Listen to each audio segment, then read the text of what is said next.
waiting a bit more for other people. If they come in late, and they will not disturb us, but maybe it's good if those front row seats will be taken so there's space for people who come late and do not interrupt.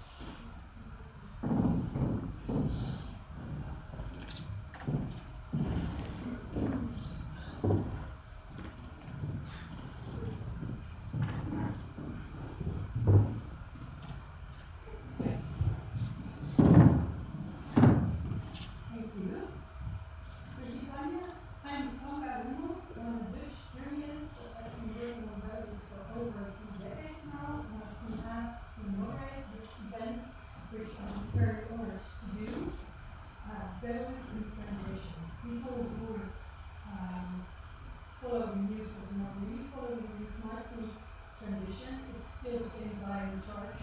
Whereas transition, people who do a little bit more reading up on the news might think, okay, transition, regime has gotten worse, repression has become worse, transition in the negative direction. But I think everyone here, and I think also everyone who's in the live stream watching us, welcome to yourself, knows that transition is everywhere in the Belarusian society, moving outside, in the Belarusian diasporas. But this new civil society is getting an enormous boost, is transforming, is expanding, is maturing in many, many ways. And this event is meant to explore all those parts of this transition with some people who are actually in the middle of this transition and with some people who are on the sidelines but have read confused to it. It's meant to get to know each other, to change perspective, to exchange ideas. So after every presentation, 10 minutes, so there will be also time for questions, questions for clarification, but also if you want to offer a different viewpoint or add personal experience or something you're welcome to. So we can just let me hope that everyone leaves with new ideas, new energy to make this transition even better and stronger than it already is at the moment. Because we are here at the Institute for Social History, and well, this is social history in the making. We have a program with a lot of interesting speakers.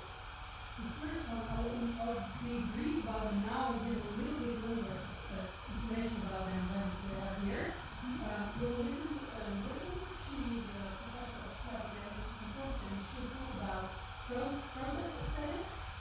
And then we'll listen to someone who's unfortunately not here in person, but she is listening to us now, right, Olga? Could be. Olga Shparaga, Oh, yeah. the scholar from Belarus.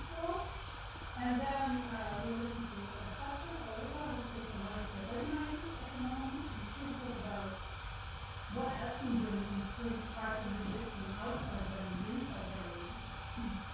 Then we'll listen to archive and protest, and I'm really trying to say all the names right because I'm not good at speaking either Russian or Belarusian, so I'm bound to make mistakes. But I've tried this one, Maxim, Tyminko, and also easier for me, Vermeij. And then we'll go on to Alena, Davidovich, and she'll give us a nice presentation. So it was clear what we're talking about now. So then I think it's time to give the stage to Alena, who I'm going to give the longer explanation I promised. So as I said, she's a professor of Russian and Slavic studies, or Slavic culture and languages. By being a professor, she's also the head of the Slavic department at the University of Amsterdam, editor-in-chief of the Journal of Russian Literature, and then we gave them a long list of publications. But let's say that our research focuses on the intersection between arts, between literature and societal change and societal and culture, and not just high culture, but also like everyday culture. And at the moment we shall explore when she's here, she's also studying protest in this particular viewpoint. So, I'm welcoming you.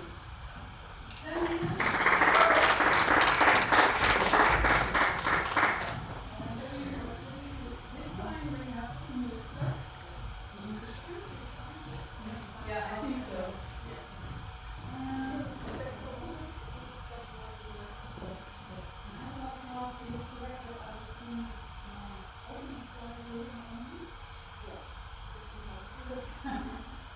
Should I press it out? So this is the word up. A short check to the beginning. So welcome everyone here. I want to use my lecture to share research related to the topic and to work in Activism and Maxim and Maxim. And this project is how to protest activities to control the attack and strategy. Sorry, would you just take the microphone into your hand? Yes. Yeah. So am I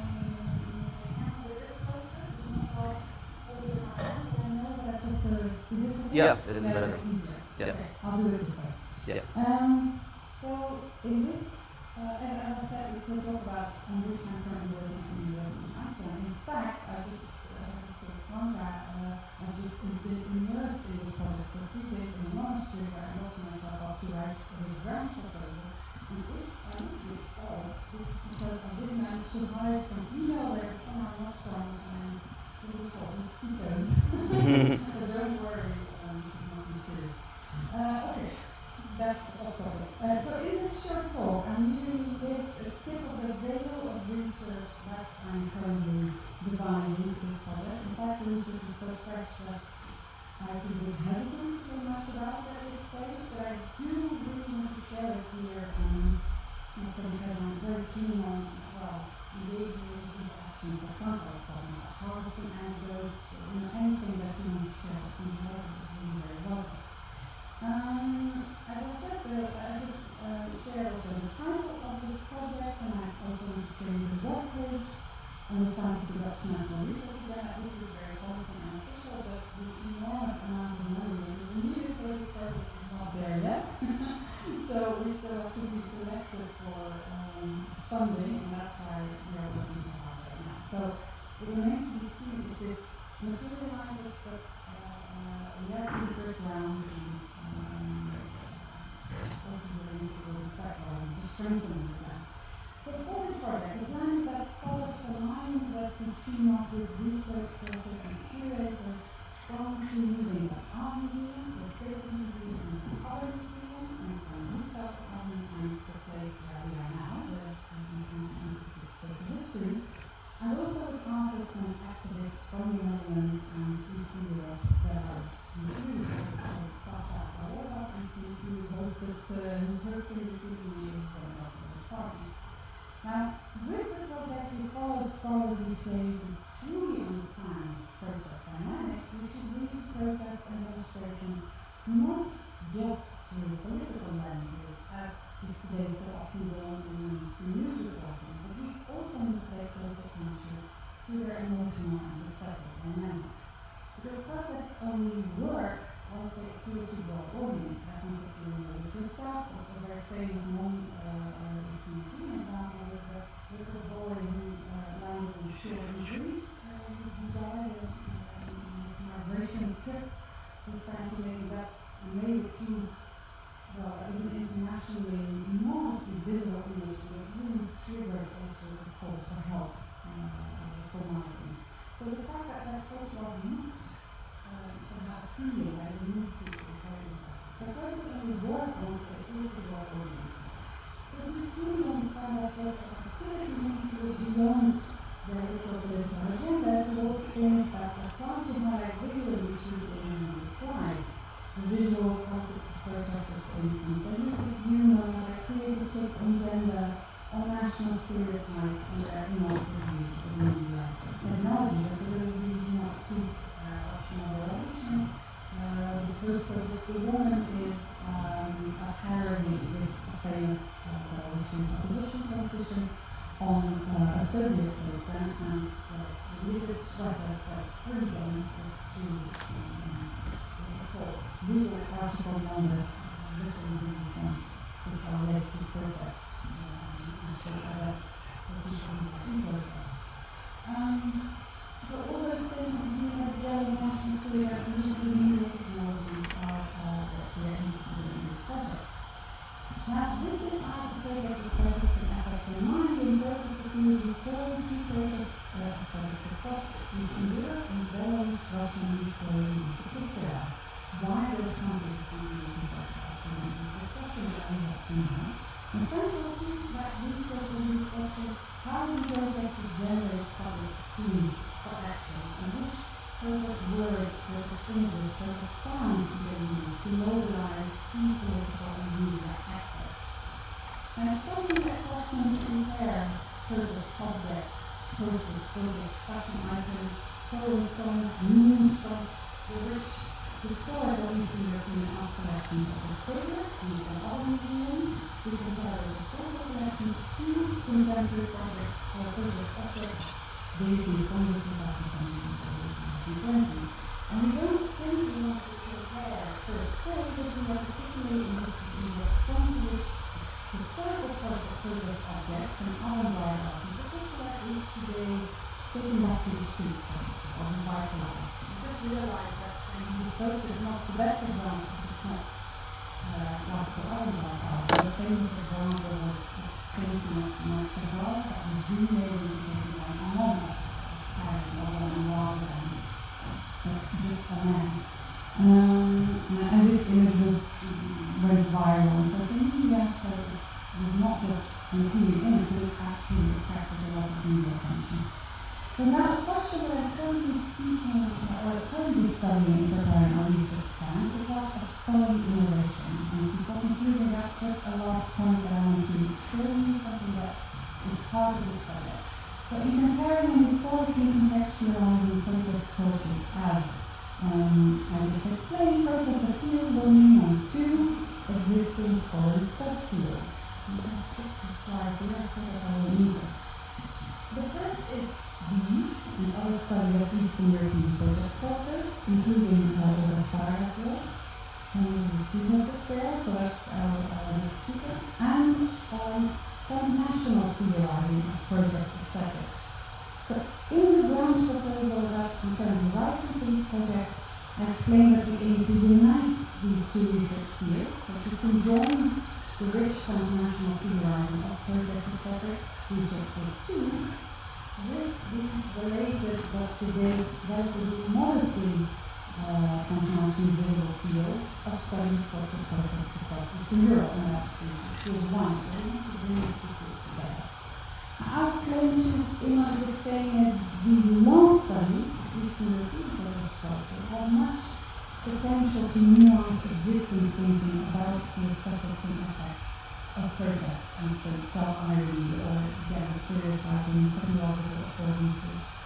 One example of how that nuancing can work is that of existing thinking about what's called digital feminist protest cultures.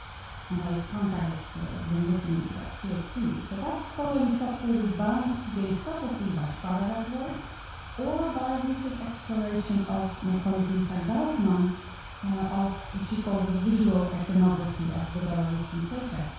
Protests in which hyper-masculine state representatives face near exclusively female-led protests.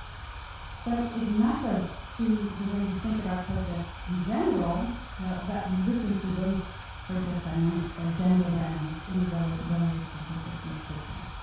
And what we think is that in turn, a more systematic integration of studies of transnational theorizing into thinking about Eastern European protest can help incorporating new black and white pictures of the regime, as well as the historical avant-garde, activist levels, and political pioneers, which is what is associated to the period of hard black and white pictures. But in short, what we are in this research plan is that we need a further integration of research field 1 and research field 2. We think that integration matters for the important but today far from completed project of making scholarship projects that is not able to be inclusive. And since I haven't got my time in 2 minutes heads up, okay, because it's longer than anything. Well, I think we can sort of move to the discussion. I just wanted to say we can read them on the slide and we can talk about them long, but I was thinking about scholarship now because I want to hard to read that. But of course, we don't just want to change scholarship, we actually really keen on seeing how we can also make a difference on the social level. But I think I'll leave it to that. Okay, so I'm just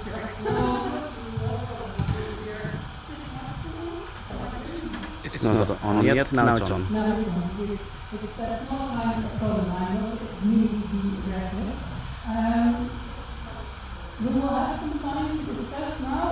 For the people who are watching the live stream, please be aware that you can also post your questions, and Julia will read them. And given the assignment, we'll make sure that we can also talk about them. First, I think it's good to give the opportunity to ask clarification questions. So if there's something unclear, please raise your hand, and I will repeat the question, not because it's stupid, but because it's easier for people watching live they can hear it through the sound system. So does anyone have questions for clarification for Ellen? Apparently you've been entirely clear. Well, I have one very technical slide left for you. Oh, well. So if you want to challenge people, no, then then there's space for discussion and really be interactive, be involved. Like when you hear Ellen's plan for her research, do you think that there is something that she cannot miss, that she should really look into, or do you see parallels? Please add all your ideas. Things that are missing. And Yes. Just a curious question. How long, when you start your research? When will the research start and No, how long when will it it was take? started, when idea appeared. Yeah. If we receive the funding, it will start in 2022 and end in 2027, which is one of the reasons that I'm showing you this last slide, because it's of course a project which will last long. It's a scholarly project, so we cannot instantly change the situation in Belarus, which is something I'm thinking about as I'm working on this project. So maybe something that I also didn't want to immediately mention in the talk, but that may be relevant as an answer to your question, is that together also with Tasha and Franka and other people, we are also simultaneously to this project working on more, how to say, practical or civically inspired work related to the question, how can you actually help protesters right now? So that's taking place parallel to this longer term project. Yes, Christy? As someone who has been going back and forth between activism and academia, I'm really interested for this last slide what you have in mind, because indeed it's always difficult to bridge between being in your study and writing down things that some people will read. Yeah, I'll repeat the question first. She says that she has been switching between academia and activism herself, and she wants to hear from Ellen how she tries to bridge those two in this project, basically. Yeah, thanks, because your question actually prompts me to also ask this audience a question. So maybe the shortest summary is that in the exhibitions, what we really want to do with the exhibitions is show people how protests work, more or less, dissect them, and show people, well, the reason that, for instance, the photograph that I mentioned, or this image received a lot of media attention, the reason that it works is also the colors and the style and the fact that it's very appealing. And by doing that, we also want to empower, well, in general, audiences who visit the museums, but we also make sure that the group of people with which we'll be working consists in part of activists and artists from the Netherlands, but also from Russia, Ukraine, and Belarus. And my question is about this. We also want to stage public events, discussions on this topic, and harvest input there. And we already have 2 institutions in mind in Russia and Kiev for that, but I'm curious to hear from people here. Is there an institution in Minsk or maybe elsewhere in Belarus where this would still be possible the coming years? I think it would be impossible, but I'm wondering also about Zoom options. Maybe this is not something to discuss in the group, but I would be really curious also if you come up to me afterwards to hear what could be ways to make sure that we host something akin to those other projects. But the part of the project will be opinion articles in media, newspapers, a digital library that we distribute. So there's quite a strong component where we try to reach as many people through media, publications, and large-scale exhibitions as we can. So does anyone have an idea about how to involve Belarusians in Belarus in a safe way in this project? Yeah, as I said, I'm not sure if that's something to discuss. No, but if there's like general, I mean, if you have contact email addresses or something, give them to Ellen afterwards. Yes. But if you have a broader idea, maybe you can shoot now. Give an idea, or has anyone experience by in the last few months by involving people in Belarus in a project like this or differently? Just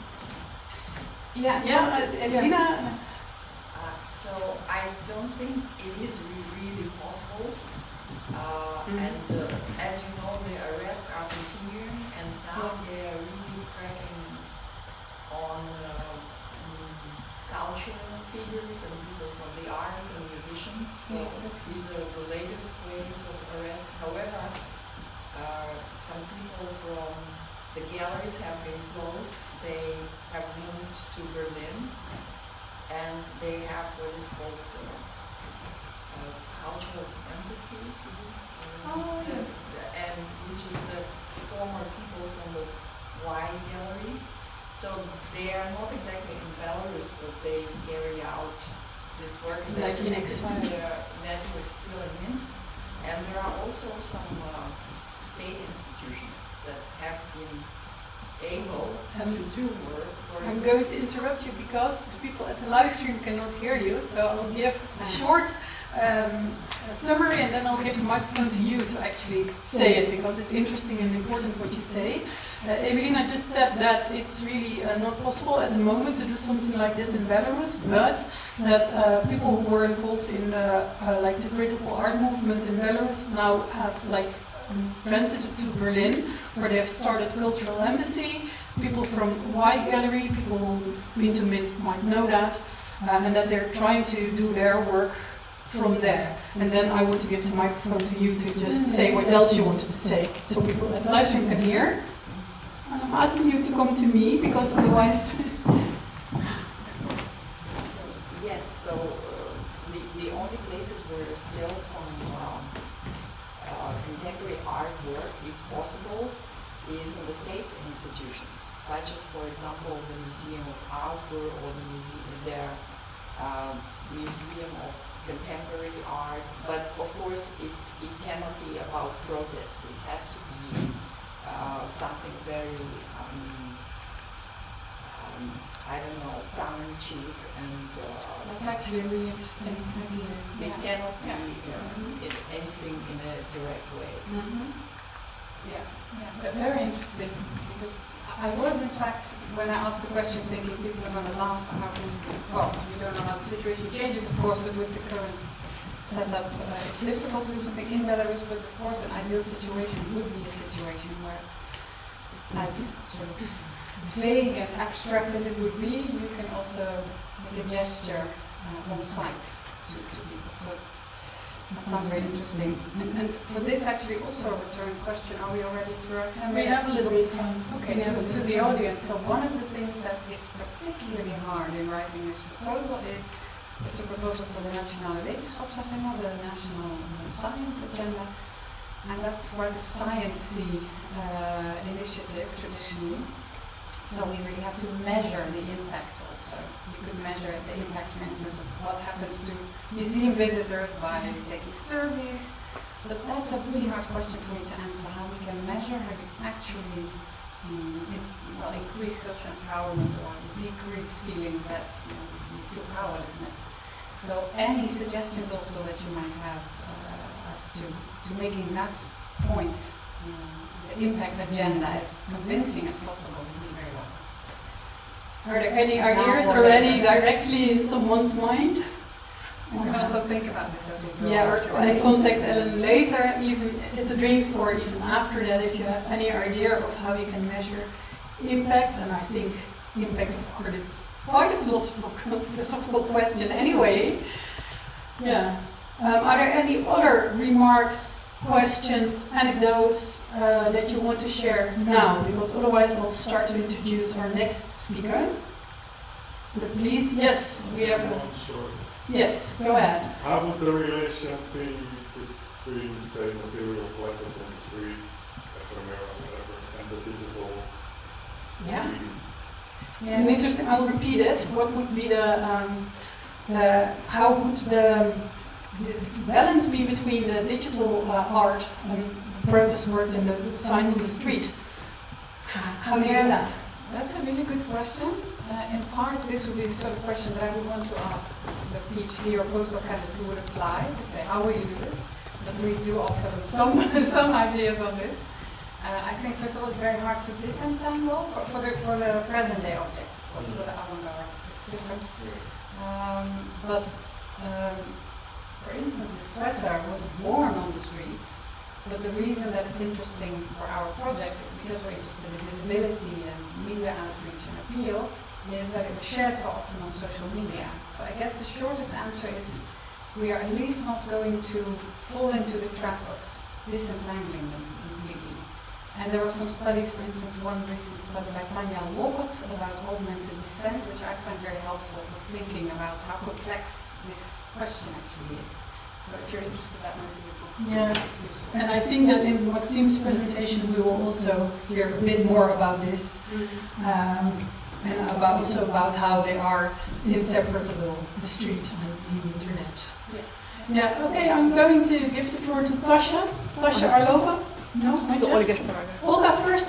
Sorry. I'm not going to give the floor to Tasha. I'm going to give the floor, well, the digital floor, to Olga Shparaga. Well, she's a scholar from Belarus, has written a lot about feminism, and she is going to talk to us about, and I'm not going to stand on any cables, she's going to talk about the revolution is female, something we heard a lot in the last year because of the phases of the Belarusian revolution were mostly female, played a very specific role. And that's, well, we want to hear this philosopher professor about this. She works at the European College of Liberal Arts and studied philosophy in Belarus and Germany, taught at European Humanities University in Minsk and Vilnius, and was editor of the intellectual journal New Europe.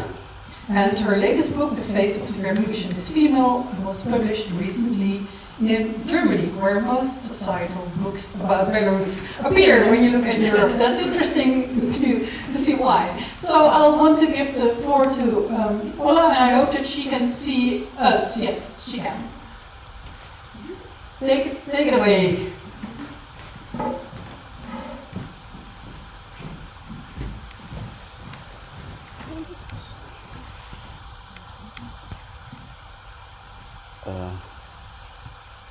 Connected. I can hear you. Yeah. Okay. You can start. Yes, okay, cool. I can start. Yes. Yeah. She's presenting. Oh, good. Then I start with my presentation.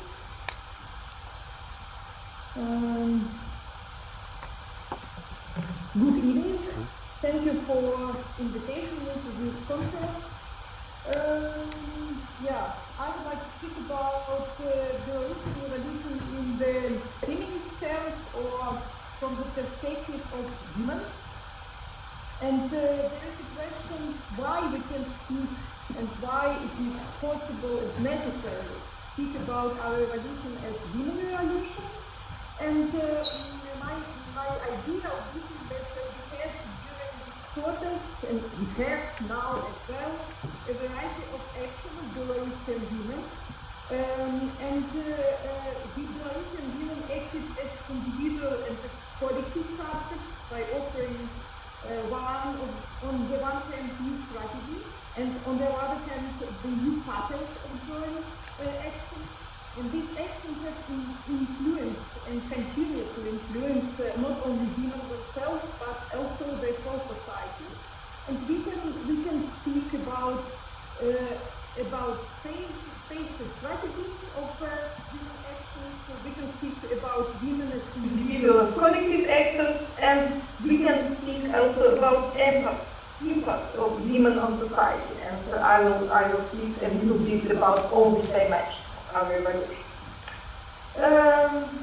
So if we speak about the first phase of our revolution, it is about June of 2020, and in the middle of June there was the stage of the Elgas Combat art collection, which motivated women in Belarus to act together. The reason for this stage was that Victor Babarika, who had been managing the Elgas Combat for the previous 20 years, stood as a presidential candidate in May 2020. And indeed, the Elgas Combat art collection for the Parisian School was his project, and portrait of Eve by Chaim Rutten from 1928 became the face of this collection, and the women came forward to protect again the station of this art collection, and after a few days also again the arrest of Mr. Babalyuka. And here we can see some variation of this portrait of Eve of Putin proposed by Yulia Shevchuk, and then the performance by Nadia Sayatina. The next famous version of Eve of Putin. And what was so important in this portrait and this united of women, we can see that if Eve is a subject, there is one who looks, and there is a women subject, and this has united this first action of women was about the first step in the public sphere, the first step to make themselves visible, and even women introduced the notion of evolution, and there was the first step in the revolution that was started. And what we had on the second phase, 1 month later, there were 3 women, Svetlana Tikhanovskaya, Maria Kolesnikova, and Veronika Tsepkala, who united and continued their fight against Lukashenko. And the reason for this was that the husband of Svetlana Tikhanovskaya, well-known blogger Sergei Tikhanovsky, together with 2 other candidates, Viktor Babaryko and Valery Tsepkala, with whom Maria Kolesnikova and Veronika Tsepkala had been working, was detained and couldn't continue his presidential campaign. It took 3 women only 50 minutes to form a joint headquarters to help Svetlana Tikhanovskaya win the election. And Svetlana, in her words, ran for president after her husband, a presidential candidate himself, got arrested and put in prison. She said that she did it for love, but not only for him. Love for all Belarusians and for her country.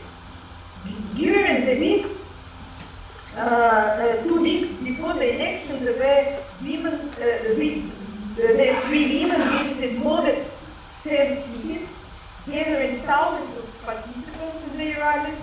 That is why, due to wide public support, Svetlana Tikhanovskaya won the election, as evidenced by the unclassified vote counting protocols, as well as the protests that swept the country after the election. And the union of 3 women gave a very important sign to Belarusian society to follow the example and empowers the Belarusian women as a group, so that the women's chains of solidarity and women marches started after the election. And I call this union assemblage in the terms of the Judic partners, because of the different position of this union and of these women. Only Maria Kolesnikova presented herself as feminist. It means that these women didn't share the same identity, but they decided to work together and to promote the society's pattern of the solidarity and cooperation, as well as of peaceful and creative acting. And as an example of this creativity, we can see in this picture of Antonina Zlobodchikova proposed a symbol for this team of 3 women, and this symbol became one of the most important symbols of revolution. So the protest broke out also in response to the unprecedented violence unleashed by Lukashenko and his armed henchmen during the first days after the election. Thousands of people were charged, several killed, and the very possibility of such violence exerted by the authorities has irrevocably changed the Belarusian society. By experience, Svetlana Tikhanovskaya from the country, Lukashenko admitted that he has a real rival recognized by the Belarusian people. On the 20th of August, 250 women went to the first Women's Chain of Solidarity, which show that women are ready not only to participate in politics on an equal basis with men, but also to expose their bodies under battles. This action launched a largely peaceful wave of public protest, which lasted until the end of the year 2020. The Belarusian women were active everywhere, in the neighborhood communities, as artists, teachers, sportswomen, and political activists. The team group at the Coordinational Council has been founded also this time. The Coordinational Council has been created on the initiative of Svetlana Tikhanovskaya to organize the process of overcoming the political crisis and ensure social cohesion, as well as protect the sovereignty and independence of the Republic of Belarus. Already on the 20th August, 4 days after the launch of the council, the authorities opened a criminal case against me. Members of the presidium were either expelled from the country or imprisoned, and Maria Kolesnikova, resisting the forced expulsion, toward a passport at the Ukrainian border. This brave act has come here, judging by the reaction on social media, not just into a hero, but also into a legend. 29 August is the date of the first Women's March that brought together 10,000 women, including the representatives of the feminist movement. The following Women's March includes the representatives of the LGBT community as well. LGBT people like feminists, with the help of their posters, reveal how much the violence unleashed by the authorities against the entire Belarusian society is associated with violence against certain groups, women or LGBT people or elderly people. This statement is important because it emphasizes that violence is never general or abstract, but that it is always specific, and it is impossible to fight violence in one or only one area, although it is possible elsewhere. Women's marches seemingly transformed women into an active collective subject, which led to the first arrest during or just after the second Women's March. Ecologist Elena Sukhi, artist Nadia Sayakina, social activist Stanislava Gusakova, journalist Nasta Zakevich, poet Hanna Komar. There are the names of just a few of the brightest and most significant women in Belarusian society who have been held detained in Belarusian prisons. Some of them, like human rights activist Marfa Rabkova, or youth activist and member of the Coordinational Council Alena Vermeij, or Maria Kolesnikova, remain there to this day under criminal charges. And so we can see women do this united team, chains of solidarity, and women marches as collective subject, but we could see women as individual subject and women who propose a pattern of individual behavior to women and to whole society. So we can see Nina Baginskaya, elderly women with flag brave women. We can see other women, and what is visible in these pictures. These pictures are about human dignity, about courage or impudence, about creativity, and all these things motivated to be active not only women but the whole society. So, and the most important strategy, the last strategy from my point of view, is the strategy of sisterhood.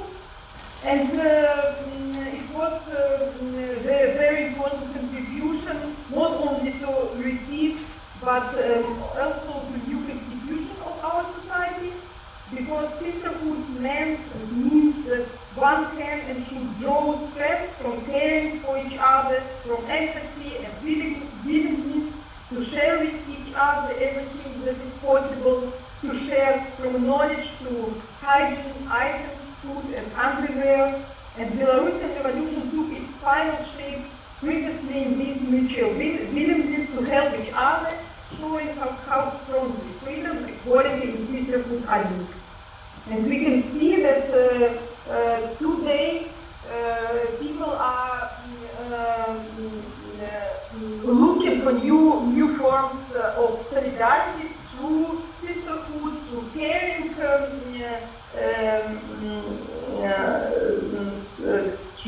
caring and through transforming their identity and through transforming, for example, the toxic masculinity and the caring masculinity. There is a very, very important theme in the Belarusian society at the moment as well.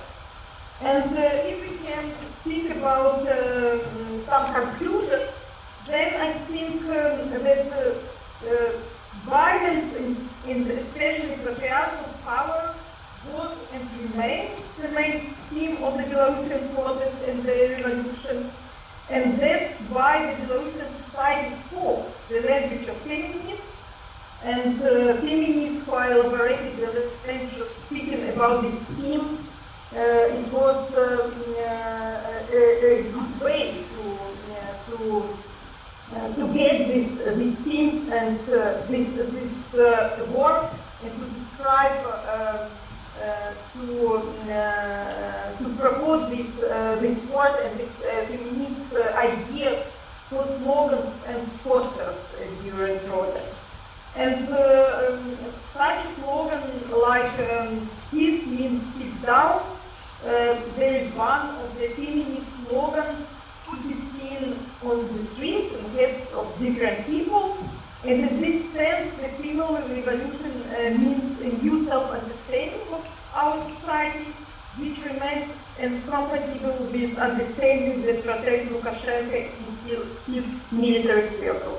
And I think that this idea, these slogans, this motivation, these patterns of action, which propose the women as collective and individual subjects, remain very important for our society, and I connect with this pattern our future and development of our society. Thank you for your attention. Thank you very much for your interesting talk. Can you hear me at the moment? Yes. Yeah. So we have a little bit of time for questions before we'll have a short break. So is there anyone who has a question for clarification first, who wants to know a bit more about what we've just heard? Or everything was entirely clear again? Okay, are there then other broadening questions or viewpoints that you would like to ask or add? Anyone? Ellen, yes? Yeah, I'm just No, go ahead. Take the floor. speaking. Yeah, I just wanted to ask. Thank you so much, Olga. I wondered. I even have my laptop here because I'm still trying to understand this myself. But I wondered, in relation to some of the things that you're saying, something that I found very interesting in reading about the protest is that there are scholars who say that the Belarusian protests are the first ever post-colonial revolutions, and then they say in that sense they are also some sort of model for societies elsewhere, or maybe they are, for instance, an alternative, maybe offering a post-colonial alternative for multiculturalism, for other failed Western political models, which is not a populist alternative, but an alternative of solidarity. I hope that I make myself clear, but I'd be really curious. Several things that you said seem to relate to this idea. What do you think about this use of the idea of post-coloniality, if I Yeah, thank you for this question. Post-coloniality is not my point, but I think that the most important dimension of this protest, of this revolution, is connecting between diversity and participation of many groups in this revolution and unity of this group and solidarity in the groups and between groups. And mainly in this sense we can think about community of communities, and in the post-colonial sense that yeah, people have different identities. People are not so suppressed from this identity.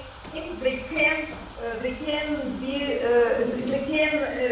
find ways to find solidarity, ways of solidarity beyond borders of different identities and communities. And maybe in this way we can think in post-colonial way as well. Because I think that not the subject, not the identity, but more subjectivity is more important in our case. Yeah, well, you can't see her, but Ellen is nodding her head in a yes way. I think she's happy with your answer. Very happy. Very happy she adds to that. Any more questions or remarks or things to say? Yes, I see a hand there. Yeah, let's see. If it's a short question, I can also repeat. Okay. But yeah. So I was wondering, you already spoke about the plurality of the protest, and I was wondering why then the term women's protest if it's so diverse of different people and different groups, LGBT people, older people, etc. So why is it a women's protest?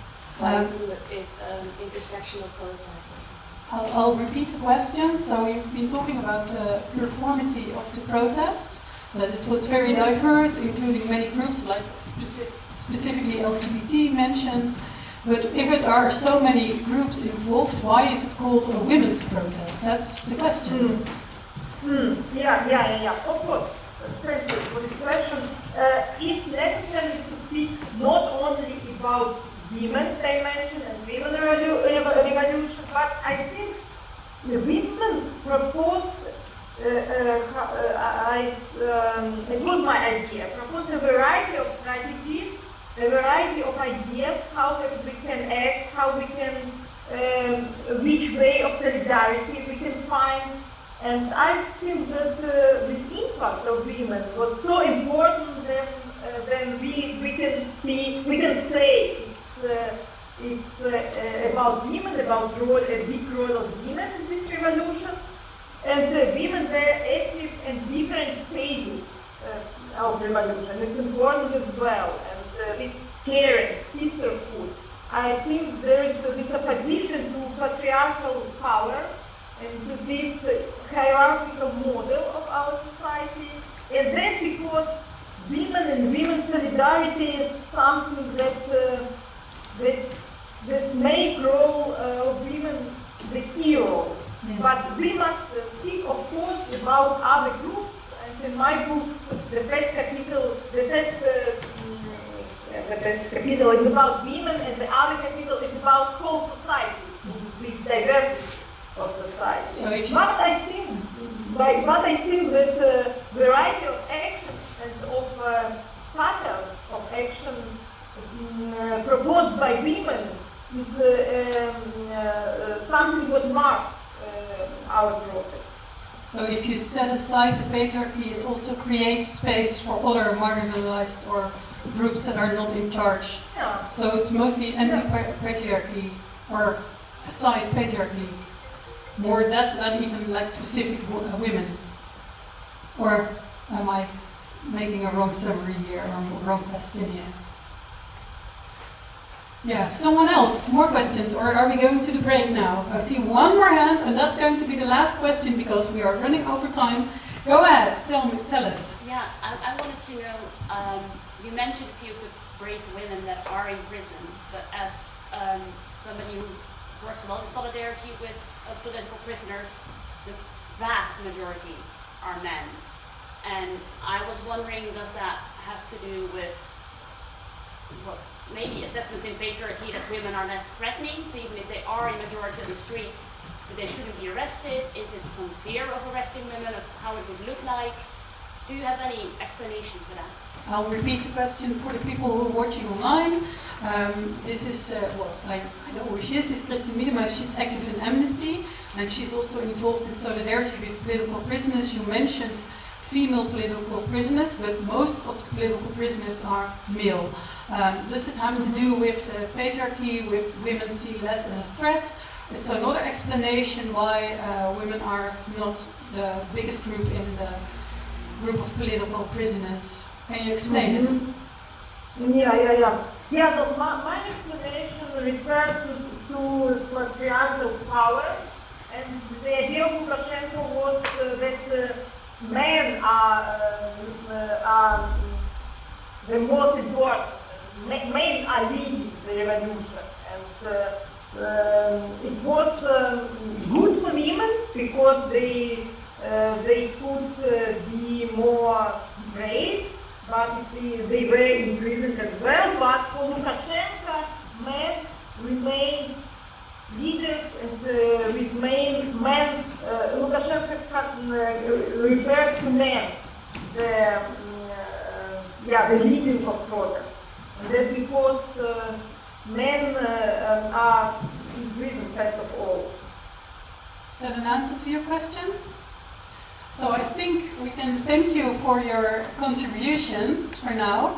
And I think we'll just have a short break now, and it's just meant to go to the toilet and get a drink and not so much to have a lot of mingling, because we'll have time for that later. So if I can see you back in like, say 8 minutes, let's try it on that. So I'll see you back at 5:05 already, no, 6, and then we'll go on with the program, everyone.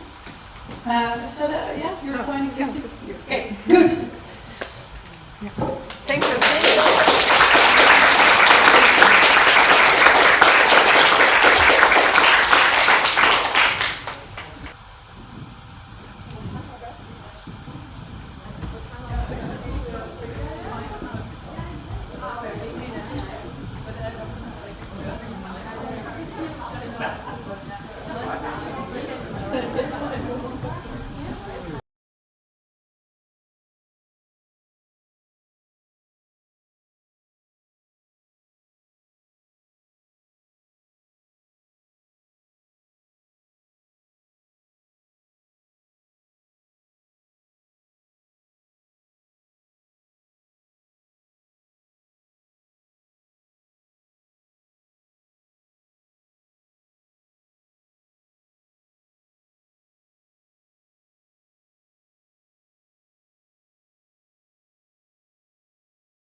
Very interesting speaker. I already announced her before, but this time it's really her turn. Tasha Arlova, and she's a recent Rietveld graduate. She graduated in photography with a film which was kind of a love letter to the revolution. Very interesting concept for me, at least. I really was intrigued by it. And she is also one of the organizers of different kinds of art exhibitions here in the Netherlands that are about Belarusian art. She's one of the organizers of this event, and she's one of the people that really tries to tell the story of art in Belarus and protest, and also be part of it, even though she's here. Is this introduction acceptable to you? Then I'll say you take the floor and we'll listen to you.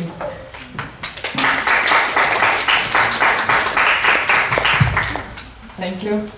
Hello everyone.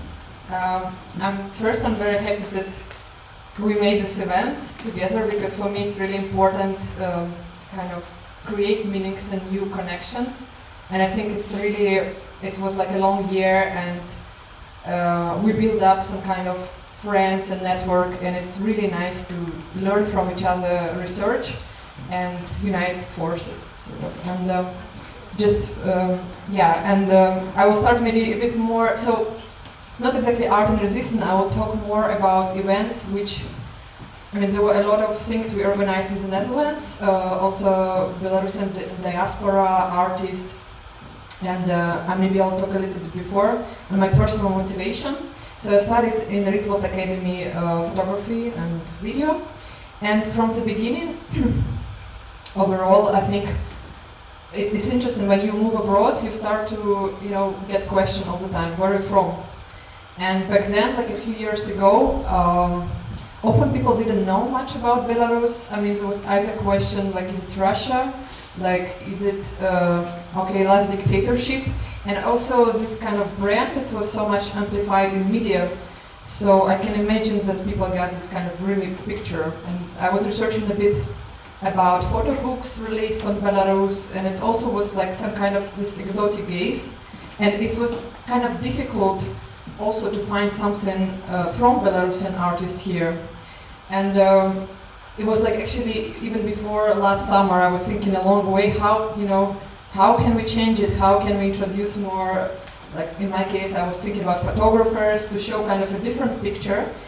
And probably motivation behind it was, I want to see a strong image of Belarusians, because it's not just regime, it's also people who are living there. And probably it was also so much misrepresentation, because I think in last years before last summer it was sort of a bit of more freedom, so kind of cultural sector and youth, it was so much separated from regime, so it sort of could coexist together.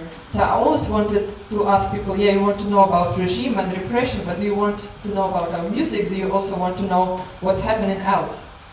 And I think also a lot of Belarusians didn't have this clear image also of their identity, because a lot of reasons, maybe not our own language or not kind of new identity, like this kind of in between of countries.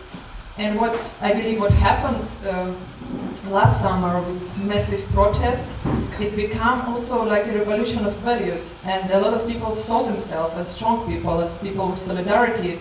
And years ago I created this image because I wanted to show like some kind of active movement of cleaning or repairing or doing something active, because a lot of times Belarusians were shown like victims only. And with this protest, with this massive creativity of people last year, like it was something very outstanding. And it's interesting that, of course, the way media shows the things, for many people the situation didn't change. So with a new protest, for me or for many Belarusians, it was wow, that's exciting, that's historical moment, that's unity of people, that's the strength. And still, like, because I'm based in the Netherlands, I saw media mostly in the beginning showing again another protest was suppressed, etc. So there was sort of this kind of gap between what we knew and what we felt. And I think it makes it even more difficult. So if were back then in Belarus, you saw like people in the streets, so you kind of in solidarity with each other. And here it was, but then slowly like diaspora started to unite, and it was like a reason to share our feelings. And so I was in Belarus like during elections, and of course it was like very shocking, etc. But then when I came back, there was a need to show how people got really creative, to show different story, different narratives. So it would be not just about regime and suppression, but other stories from people, because I think there was important social change in society. As Ellen told, it could be probably example for many other people, the way people united between each other, become solidar, also using like different social media, creating new, it felt almost like a project, because there was a lot of solidarity, sort of different ways of solidarity. So, and I will show you a bit more what we did last year, and of course it's not everything, but almost, after coming back, October 2020, we made this a small exhibition, Square of Change. It was dedicated to this very socially active neighborhood, and how it started, I think I just posted in Instagram. Can anybody give like a platform for showing exposition? And what was special, I think, about also diasporas overall, how people united, it was extremely a lot of help, let's say, volunteers helping to make this exposition happen. And if you see, it was very simply done, like with the budget probably was 200 euros, but what was, I think, important, why like it was important to create some kind of expositions or exhibition here in the Netherlands, because I mean, we did some, also there was a lot of protest with diaspora, but they needed some kind of platform where we could speak with people here, like to explain, to exchange opinions, to show more of art people did. So it would be not exactly like a normal kind of exhibition, but more like a platform where people could speak. And right away, actually, we realized that a lot of people didn't know so much about Belarus. I mean, there was a lot of, in the first event, of course, it was joined a lot by diaspora, but also there were people who didn't follow the news. So for me, it was shocking, but then we realized it's not just artistic or activist work, but it's a kind of also this educational moment. And we had a lot of volunteers from Belarusian diaspora who joined and who were telling stories. And it was, I think, for me, it was interesting, like, how do you hear the story? So when it's a voice of somebody speaking, it's almost like it becomes a personal voice. So people who visited, who didn't know about Belarus or what happened there, they had like these more personal stories. And I think that's what we amplified later. And that was like really, really easy, like 1 day exposition. But also, I think was important that Belarus back then was really much on the spotlight, so this was kind of maybe a bit easier to bring people in. And then we have a lot of also artists from Belarus here now, so we united forces. Also, Alena Davidovich is here, Maxim, Tyminko. We also have more activists and people who help us. We did an exhibition dedicated to history, or like the story of Belarusian protest, in AT Amsterdam, in the center of Amsterdam. And I think for, like, I also was thinking what kind of meaning it creates, because we showcase works of maybe 70 Belarusian artists, and it was never sort of, I couldn't imagine such situations that would be possible. So it was like story told in their own words, and it's not always professional artists who would tell, but also just posters from the streets. And Maxim Tyminko will tell more about his project on Quick Protest, where he collects posters. And also Nadia Sayapina, pictures from the prison. And we didn't want to make it like entertainment, so we like collected the different stories, so people could also go follow the journey how it was in Belarus a little bit, because it was also this appraisal, but also a lot of sad stories. So we tried to also show in this exhibition some kind of different stories. Like this, for example, it was a performance, like street performance, when people stand in the square, the size of prison cell, and you could relate how much it was overcrowded and in what terrible conditions people were. And I think also important because I mean, we, with this exhibition, we also sold some postcards and posters which we could show. We could help a little bit artists, and I think that's important because it's vulnerable people, because a lot of people couldn't continue their work, or so it was a little small contribution, but also from artist to artist. I think that's kind of important because there are a lot of initiatives which help in different people, asylum seekers, doctors, people who left police, etc. So there was different categories, and I thought we probably, more focused on artists, but also used artistic way to tell the story, which would be more close to people's heart. And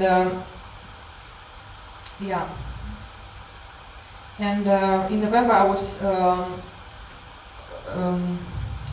given a freedom lecture in the Bali.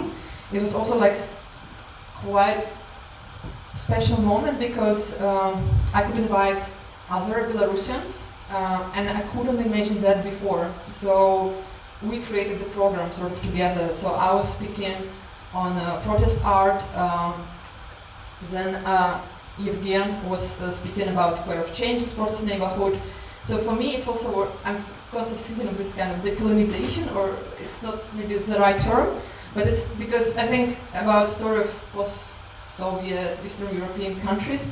A lot of time it was people were speaking about, but not giving the voice. So that was an important change that we could speak from our own perspective. Take care of the time, yeah. Yeah, sure. Okay, that's. I'll just show back, but of this exhibition, our main curator Alena is here, and I'll just briefly show some pictures. And I think so. That exhibition was a year after elections. Also, our performer is here. So I think it was a big and outstanding also step for Belarusians here in the Netherlands. To have this exhibition of contemporary artists. There were around 30 artists, and it was not so much about protest art, but more about giving a place to art, to contemporary professional artists to show their work. And that was really, really huge work done also by many people. And I think it was also a nice example how we could, because it was 1 year since election, so having this exhibition we could attract also media to make a reportage about a year since elections and show it in the Netherlands so people can be more aware also what's happening here. Yeah, and I mean we also had talks and screenings, and I think that's important, creating this connection between people who are researching different teams related to Belarus and want to share their research, because I mean in a way Belarus is very much excluded, also now isolated, but it's important to keep these cultural connections and educate each other and learn from each other. And I think it's kind of, maybe it's not that much of resistance, but kind of cultural exchange for future of Belarus, because I do believe that it will happen, and we will need sort of to rebuild the country. And like Olga, for example, she's working on new educational reform, and this kind of things, this kind of connection will help in future to, just in Belarus, I mean, to develop also art and cultural field. That's it.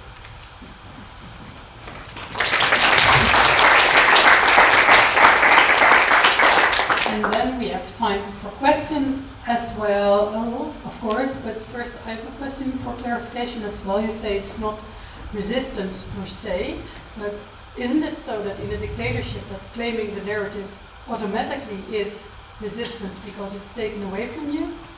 No, it could be seen, I think, maybe in the beginning, like I felt a bit sort of naive that we can even like make political change with sort of when the world gonna know the story, gonna know our narrative, they're gonna act, or there will be like a huge shift.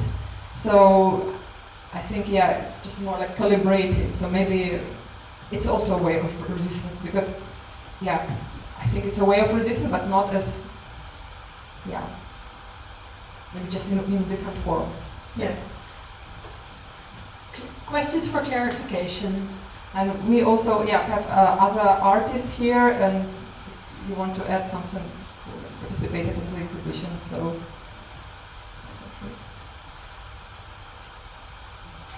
Any remarks, anecdotes, or expanding questions? Or Evelina, to say something about the importance of the... We see a question! Yeah. Go ahead. One thing that I've been thinking a lot in relation to your work, the great work and a lot of work that you're doing, maybe you could talk a little bit about the place of your work within the activist communities here in Amsterdam or in the Netherlands. What kind of connections have been built, what kind of connections you'd like to build, where is the place of the Belarusian sort of struggle, Belarusian community within the wider space of freedom struggles, expats, people from other places doing other activist work. I'll repeat the question. Where does your diverse work fit in with other activist or artist movements in Amsterdam here, and where is there a connection? I think it's what I personally would like to work more on, and it's something which we started to kind of bring together. I recently spoke to Olga, and because she's in Germany, it's a bit easier because there are more organizations, NGO, which are already working on different topics, and they just, for example, invite you as a speaker. So she's not just speaking on Belarus, but also relate to others. Mm-hmm. But it was like this kind of attempt, like for example, during this exposition, we invited a Syrian filmmaker just to bring that a bit together, and also to the event, I think we are sort of expanding, because I think the next level is not just to stay in sort of in one bubble, but expand.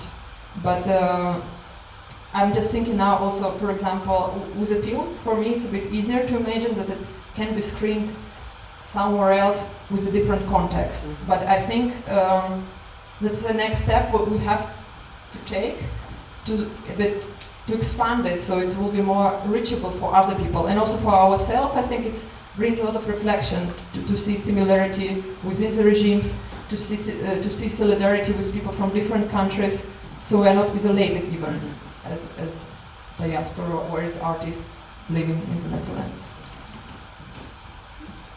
More questions or remarks or ideas? Everything is very clear. Yes, of course, everything is very clear, but maybe it's a starting point for discussion. But if not, then we can live with that because we can clip a little bit of time back. But take your chance if you want to say something, because of course the interaction is the most interesting. No? Yes, I see two hands. Super. But we start with you, and then we'll hear you. I was wondering if you could maybe talk a little bit about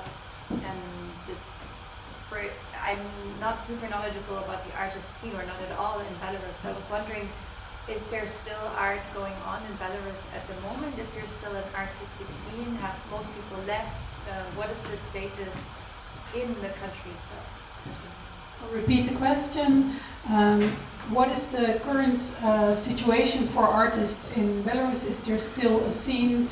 What is the situation? Yeah, it was a good example with the exhibition Screams of the Silence, because when we were preparing it, there was like one amount of artists residing in Belarus, and when it was changing so fast, so a lot of people left, and artists, I think now they are seen as a threatening sort of, because now recently there was a lot of arrest of musicians from the last summer.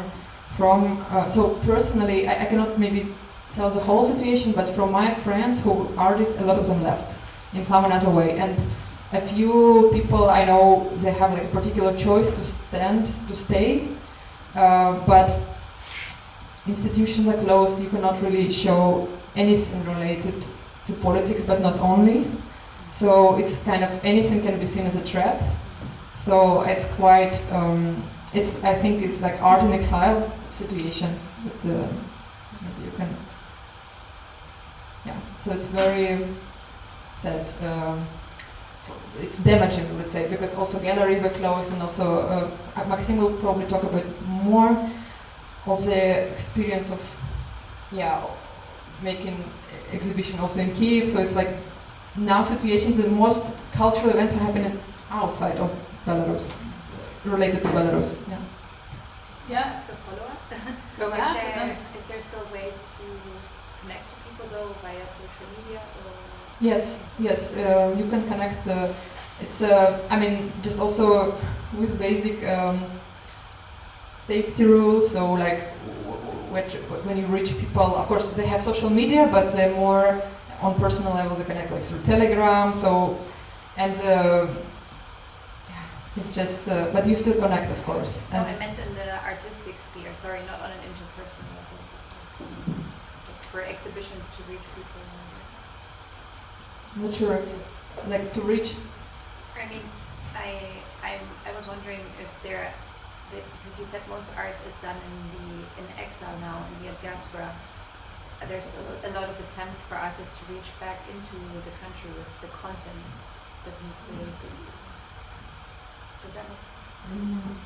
Yeah, I don't know, it used to be actually like, there was a lot of, let's say there was exhibition, around the world, like Berlin and somewhere else, and then could be a lot of posts, like back in social media telling the stories, and they're still happening, but I just see also people get more and more conscious what to publish, what to not, should they be mentioned on this exhibition or not. So of course something like some news are coming, if you mean like if people in Belarus know what's happening like outside. Yeah, and I think a lot of actually I didn't know a lot of Belarusian artists, so for me, for example, it was also a way to meet, through the exhibition, to meet people. You can discuss more about it later, of course. I see one more hand, and I saw Ellen's hand, but Alena, you wanted to add something, right?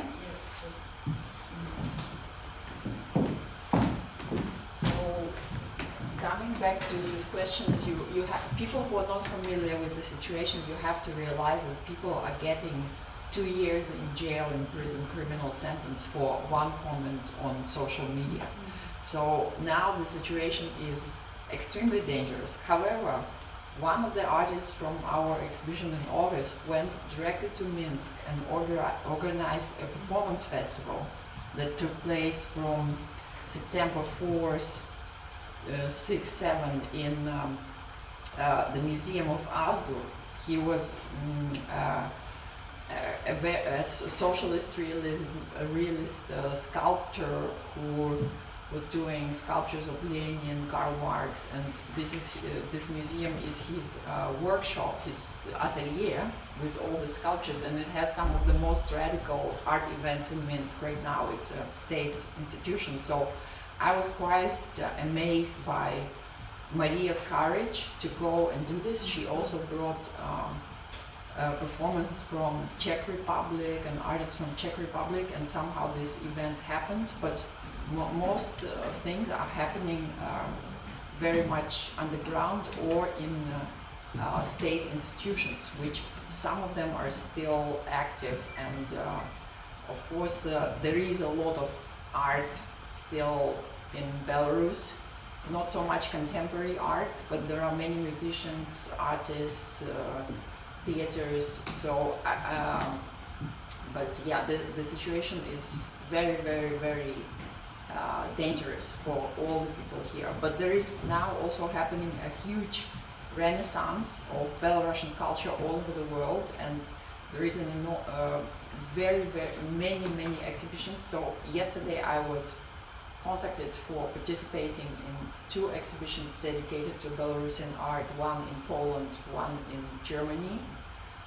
So I think now every 2 months there is an exhibition of Belarusian art elsewhere, which I think is very important to give this platform to the culture which is now in exile. So there are still many opportunities, and a lot of people who are in Belarus, some journalists continue to work, although it's extremely dangerous, and artists as well. So I see some more hands, but we are really pressing for time, and it will be all. You will skip yours, and if yours is in addition to this, then we can do it quickly, and otherwise we'll go on to the next speakers. Yeah, it's just a small clarification, because I think somebody here was hinting at that. There's lots of things happening outside of Belarus, but what is the situation? Can people, if you would post a live stream of this conference on YouTube or whatever, can people from Belarus watch that? Or is internet it's available. Yeah. It's available for watching. It's not like they have cordoned the internet off. No, not yet. That's what I'm asking. No. And I think it's strange, like with English language, it's maybe not, it can be like, alright, we don't know if they think it's like important resistance, because I think as from the government decide it's important, we're gonna know. But can people watch it? Yeah, technically yes, of course. Yeah. Okay, so even if it's in Belarusian or in Russian, they would be able to watch it as long as they don't post comments. That would be the situation. Because that would be risky. Yeah, it's difficult to say, yeah. I think comments, we're talking about comments, mostly it was comments about police or people from the government. So it was offensive comments to them, and they're like a threat to, more of this kind of... This can change, like at some certain point they can just start to track who's watching and start to arrest those people as well. I mean, it's not that far away with the situation at the moment. It's not unthinkable at all. Let's introduce the next speakers.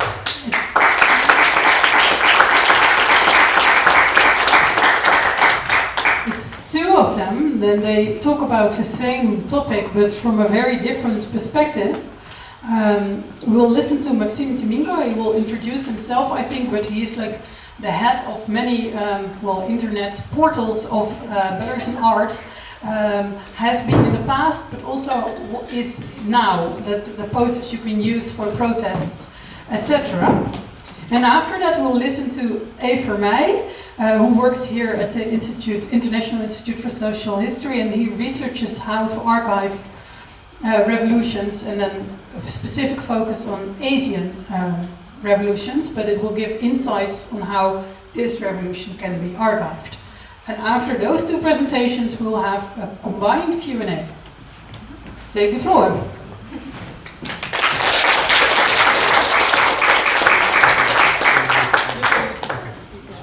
Yes. Right. Hi, everybody. It's so nice to see so many people here interested in that topics. Oh, sorry. My name is Maxim Tyminko. I'm a media artist, creator, and sometimes partly web developer. And so I was thinking to talk about my experience with the Belarusian protests.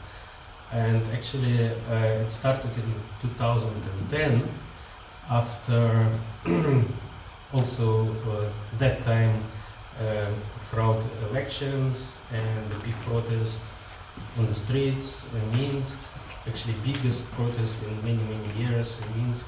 People were so excited, and it was really brutally crackdown. And so we were here already in Europe, and we were thinking like, oh, we can't just sit and see what is happening there.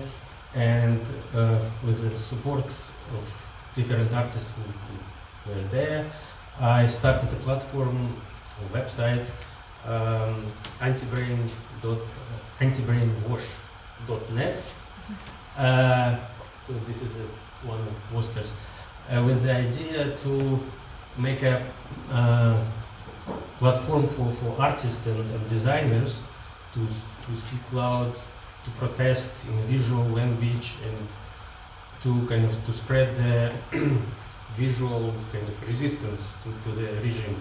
Actually, that the topic of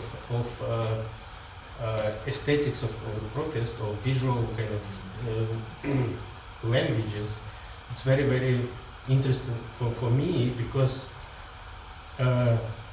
actually that time there was no such a kind of topic in artistic, in Belarusian artists world. It was quite a small one, but anyway, there was not such a kind of like really topic of aesthetics of the protest or at all protest.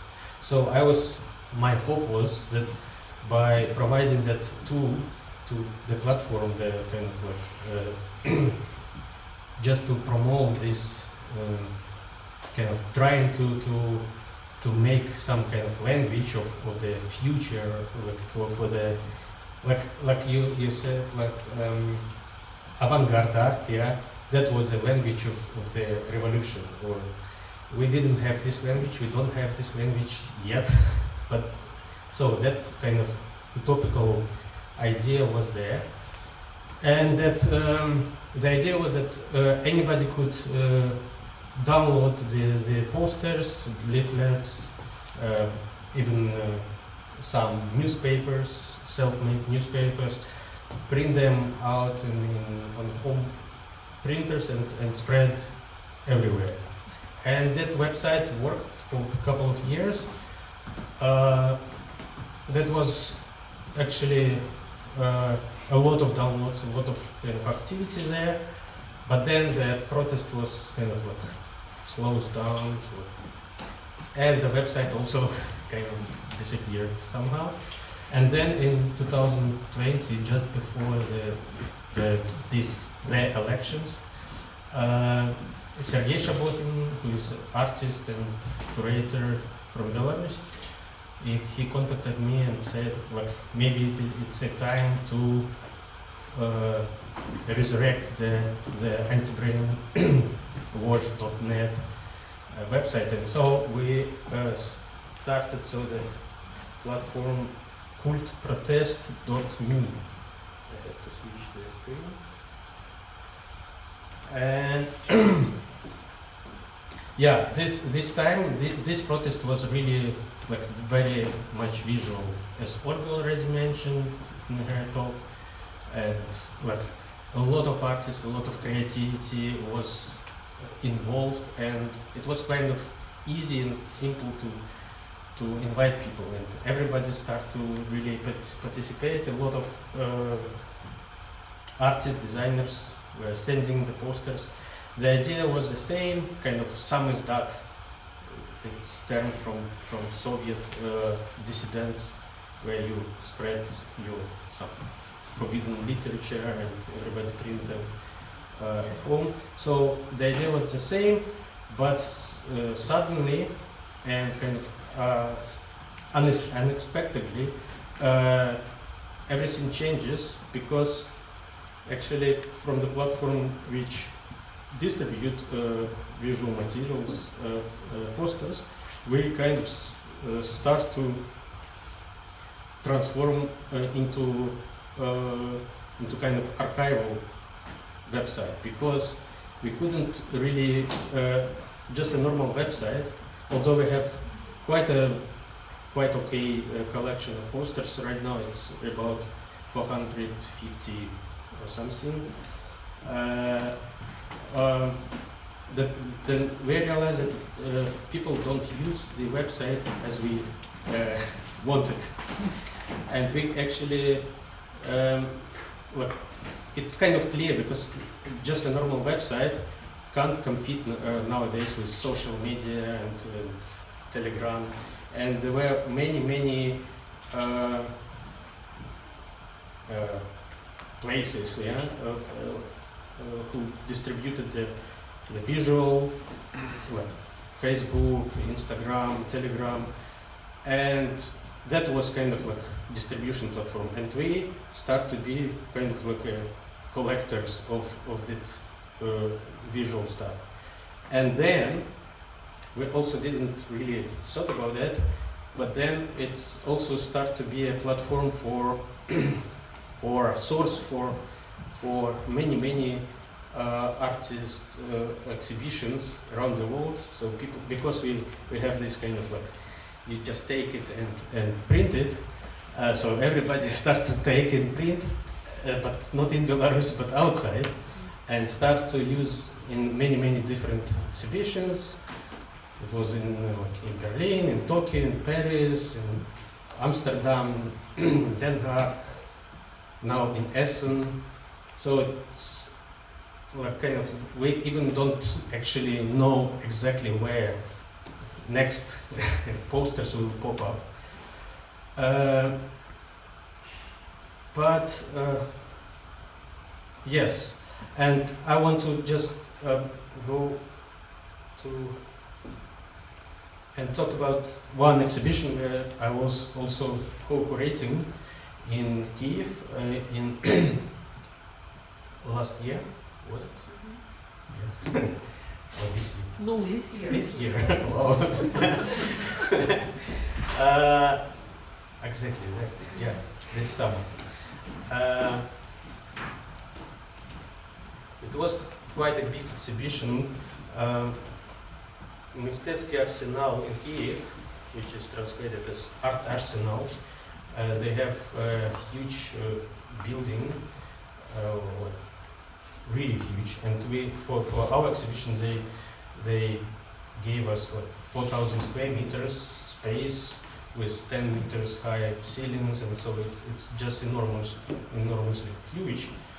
And they invited, it was their initiative.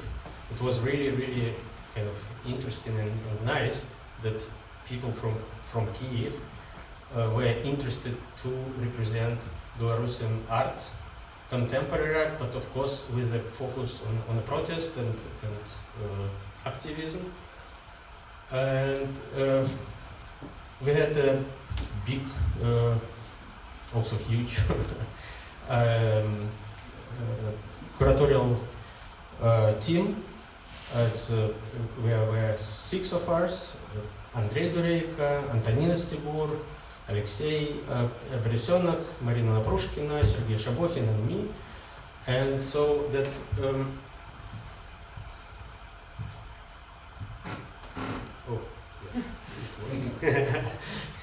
so and our goal was like, because the interest was really like to represent the new change in Belarusian society and all this kind of big stuff, and we were thinking like how to deal with that, because it's of course it's an art institution, it's a museum, and also we didn't want to make a documentary exhibition because we don't know how to document protest, which we also kind of emotionally there. We completely subjective to the topic. We can't just to say, okay, we represent this and it means that and this political situation or this kind of change in society happens or something like that. So we didn't want that, and we couldn't provide that on the right level. So what we thought to make kind of an experience, which was also kind of problematic idea to put the experience of protest, of street protest, like into that closed institution, into that kind of framework of art world. But that was our attempt, and I can't. The exhibition is quite big. We have more than 90 names of artists who participated. Also our posters, a lot of posters from the. Think of the time as well. All right. Yes. Okay. So anyway, so that I will just go you through very quickly. but the most important here, not just objects or raw artworks, but the whole experience, because we put like intentionally all the video works in full loudness, and so everything was mixed and a lot of motion, a lot of kind of and the structure was quite chaotic, like visually chaotic, although we put like a conceptual structure. We divided on 10 different topical sections, and so very important. I mean, I will probably, because we have some pictures here, I will just find. Oh. Oh, okay. No, that's right.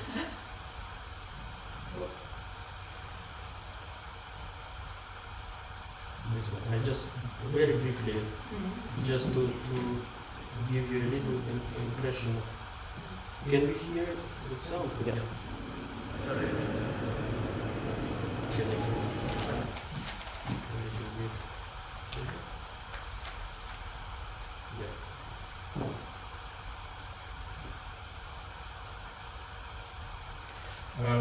But anyway, so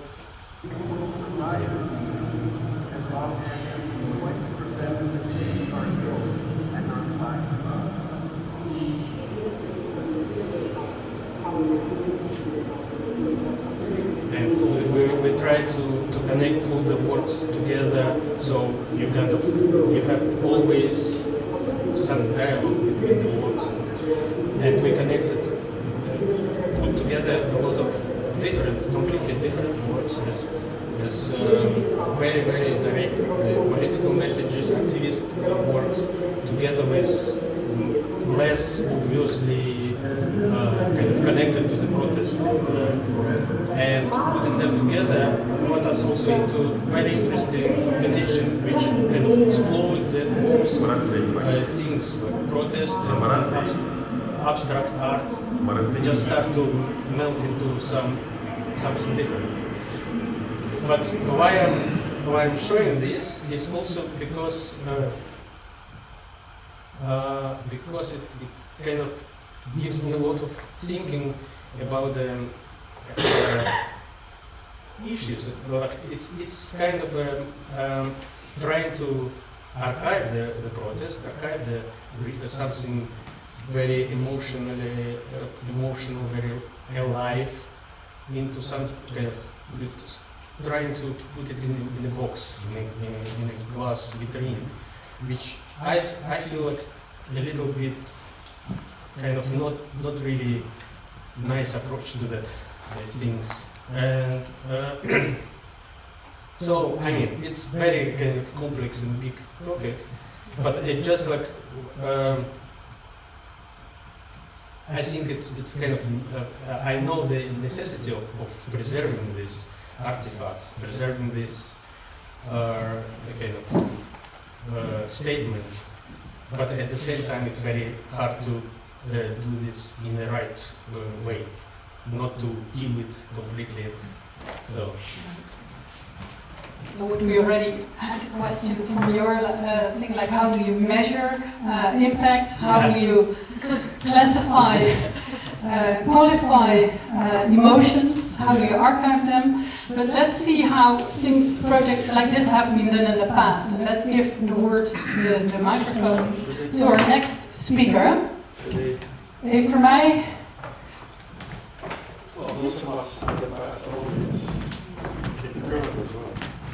In the current as well.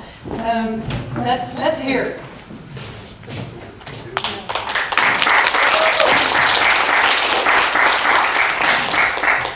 Can you use this one? Yeah.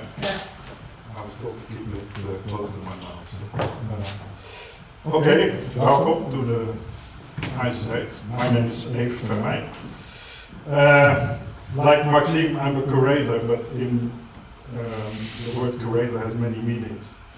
And in this case, it means collector. I collect material, so I'm sorry to disappoint you that I'm not a researcher of protest movements, but I collect protest movements. I've been working with the Institute since 1993, so I'm part of the furniture, so to say. The first 6 years with the contemporary German department, the last since early 99 with the Asia department.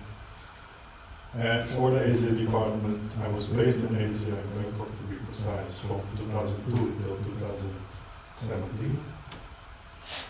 After that, it became too difficult to stay longer due to visa problems and other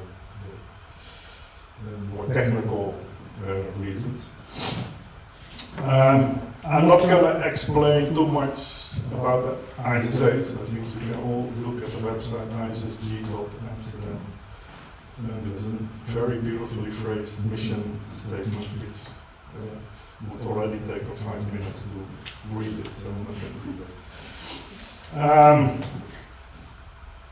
Like I said, I'm a collector. That means I work for the collecting department. We are with one vacancy if everybody's there, about 8 people, covering different parts of the world. I'm responsible for Asia, as said.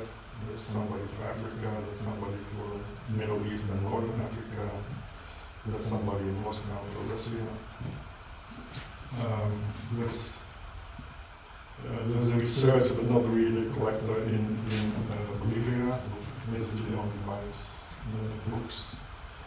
There, Asia used to be split actually in 2 parts, South Asia and Southeast, but it's all back now with media. Yes, generally Asia, but mostly it is Southeast Asia. So basically my work, and it's a bit different now since I'm located back in Amsterdam. It was different when I was based in Bangkok, where you could easily go to one country, back to Bangkok, or maybe 2 countries in one trip. Now I have to concentrate my trips twice a year, say 5-6 countries in one trip, and we come back to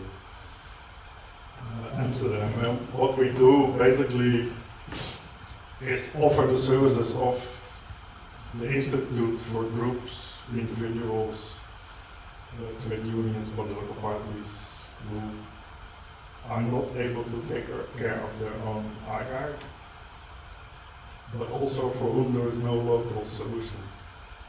So the Institute is really only a last resort.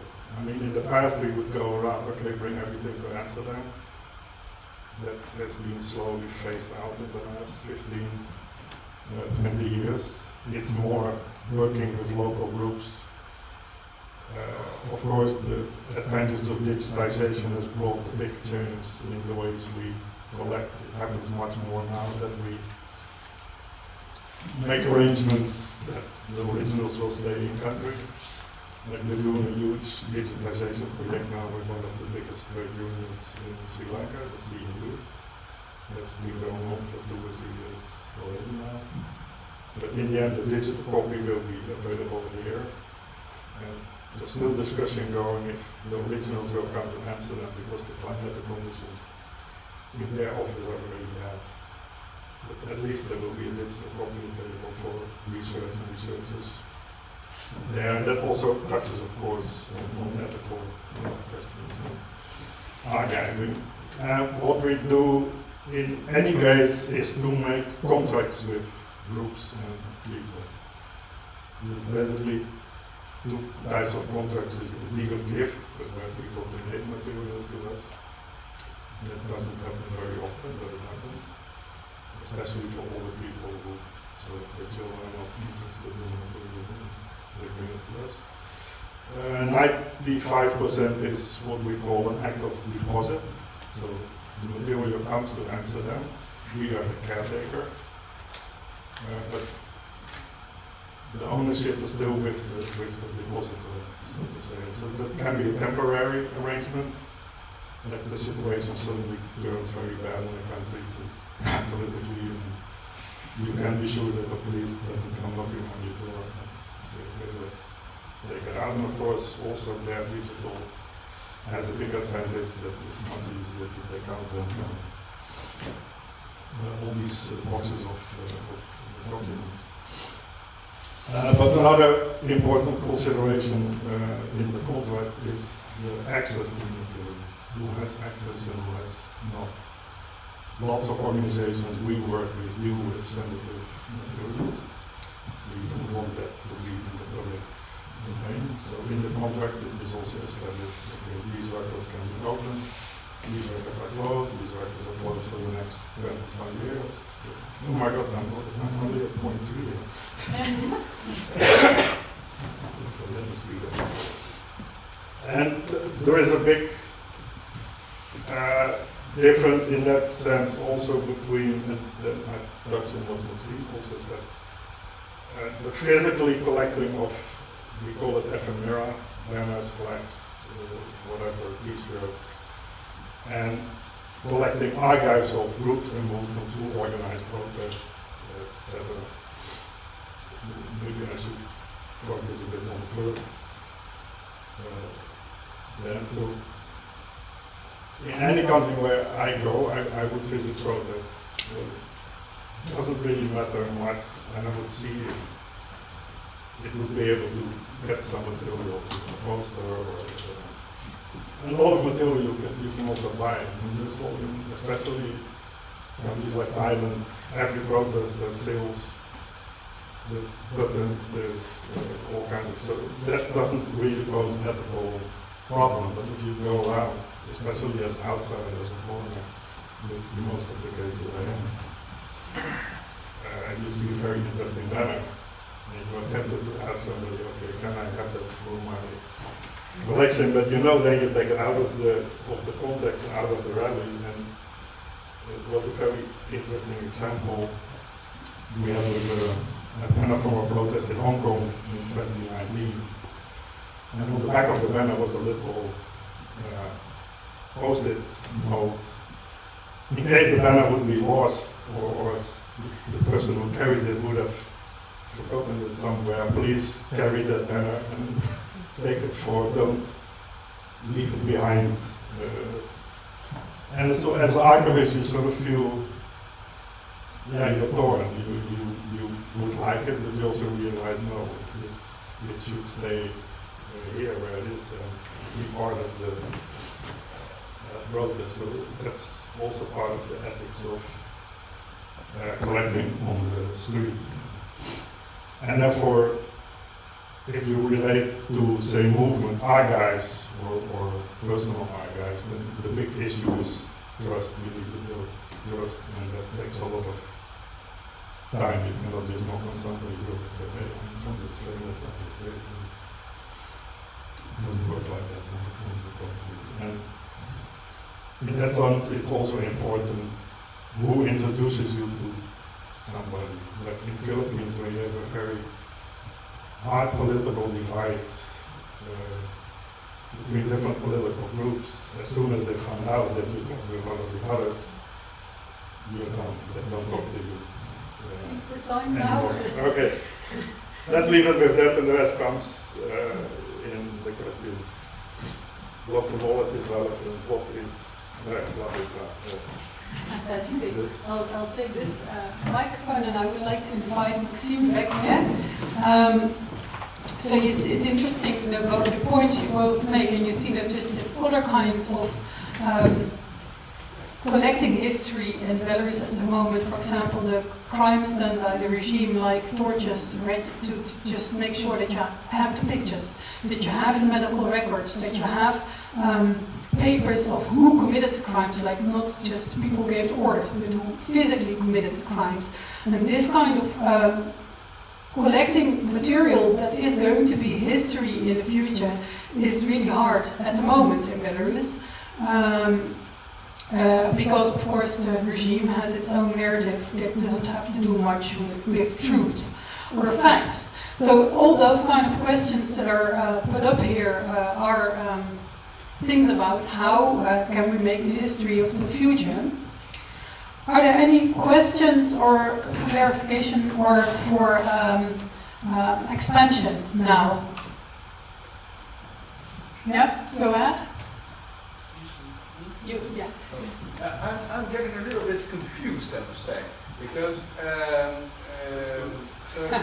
from Tasha I heard a story about most artists being abroad. The main artistic events taking place outside of Belarus, but then Maxim showed us this very political. That's in Kiev. Okay, that's a good explanation. Because I was getting that's it. Okay, question solved. Yes, Yeah. More. Ellen. Yeah, to Eve, I just wondered if what you were telling us, if you were also telling it with the aim, the reason that you're telling it here, to say, well, this could also be interesting for what's happening right now in Belarus. Am I understanding you correctly? Because I was also thinking if there is someone for Russia, would that, I'm actually not trying to equate Russia to Belarus, but would that then be the person to whom someone would need to turn? Are you also sharing this information to... Not... This incident looks big and massive and powerful and whatever, but you must also realize it's not. We are only 6, 7, 8 people to cover the whole Yeah, world. exactly. I'm not trying to work on your thing. I'm just curious how it could be used, so to say, in, I guess, what we're trying I to don't know, maybe Gijs also knows a bit because he has been in Moscow for the Institute for a long time. I don't think Irina has been visiting Belarus to collect actively. No. Okay, so that's not an aim at the moment. That's No. not something No, the role of Russia was bigger in collecting. It has been scaled down over the last couple of years. I would love to have the financial means to have representatives, say, in Indonesia. I have an assistant, my former assistant, that's such an interesting story. My former Thai assistant has now started his own library archive and sort of does that very well, I must say. It's sort of, yeah, because I'm a little bit proud that he learns from me now implements it. But now there is a local solution, so there's also not so much pressure to bring material out of the country because it's available locally. Somebody is collecting it. And of course his means are little, and for now he presents it on Instagram and Facebook, but maybe in the future we'll be able to get in a place. And the same, like, there's somebody now collecting in Burma, but there's no way we can get the material out of the country right now. It's too dangerous. So it's kept somewhere. I don't even know where. We are closely working with groups in Hong Kong for the same reason. The political situation right now is such that I can't say much about it. There is things going on everywhere, but there's a vast majority of countries where we can't employ this kind of activities just because there's no financial means to do so. The opposition in Vilnius, so Tikhanovskaya and her team, they're also collecting materials, but it's mostly political. It's not so much art, but they're also actively collecting it. They call it a museum as well. So it is with the idea of archiving. They're also collecting what's being published abroad, what's being said, and things like that. So there are already smaller movements to archive. I see 2 hands.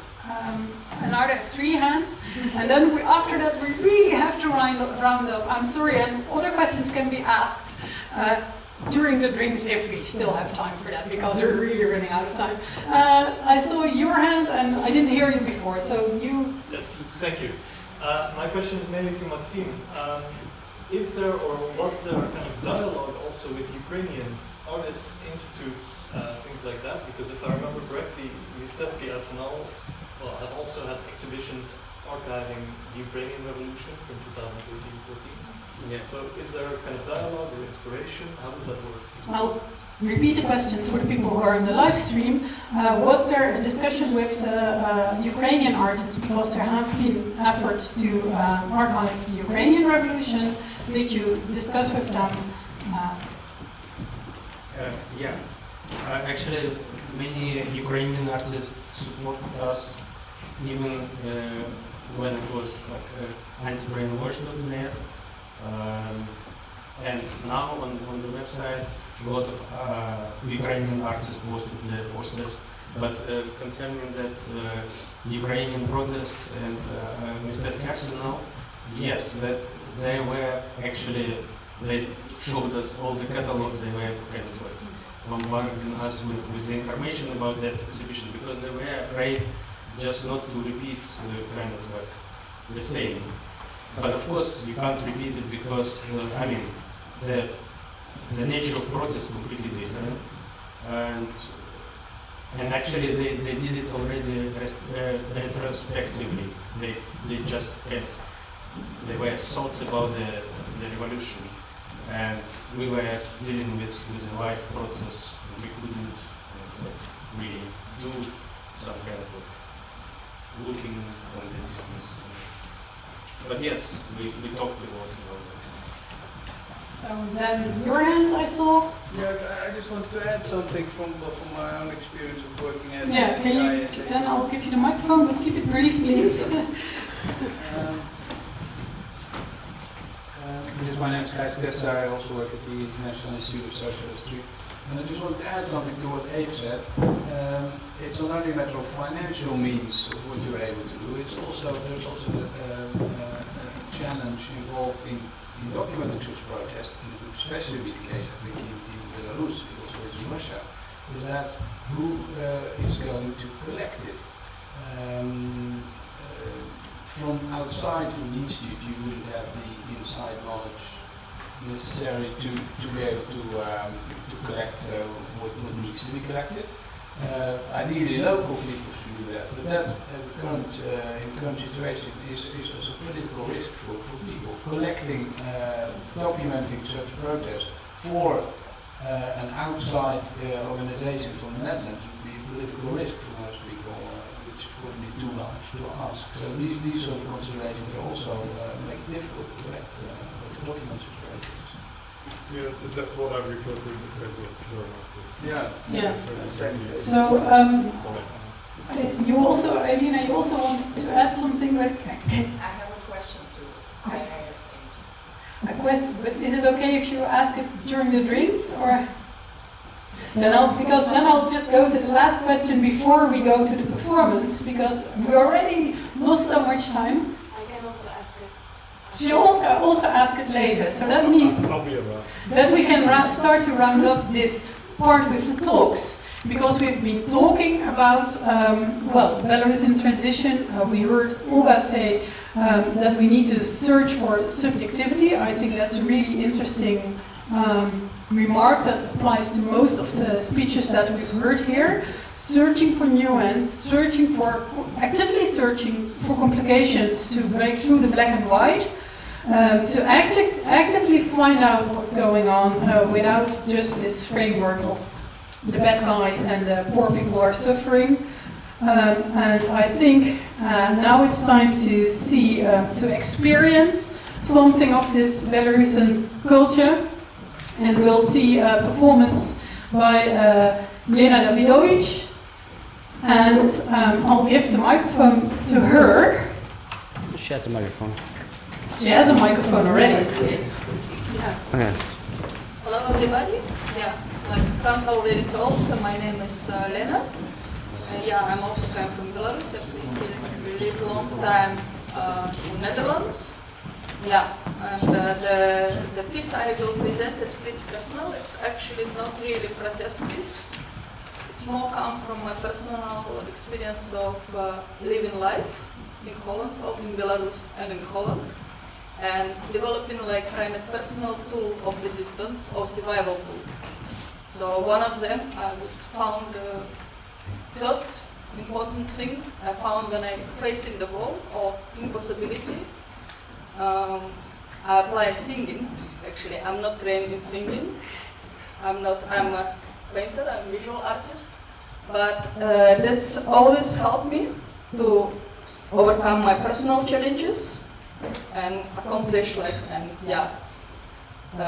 the mountain or step over mountains. And second tool, what I found is the importance of the statement. and also artistic statement. So like Rutten research, like sound, words are really one of the important tools in the overcoming our challenges, and also can be very important resistant tools. And third important tool, I found it last year, 2020, is the solidarity and importance that we have a flat network and we support each other. Not trying to make someone is bigger and someone is smaller, but really love each other and support each other. So in this case, considering these three important tools, I will invite you to join my performance also and sing along with the song. Maybe some of them people already asked to join, and in the middle of the song, not everybody knows the melody, but yeah, if you want to show the solidarity and support, please do so. It's a text here available if someone wants to join. You're welcome. We will start in a minute. Держи микрофон.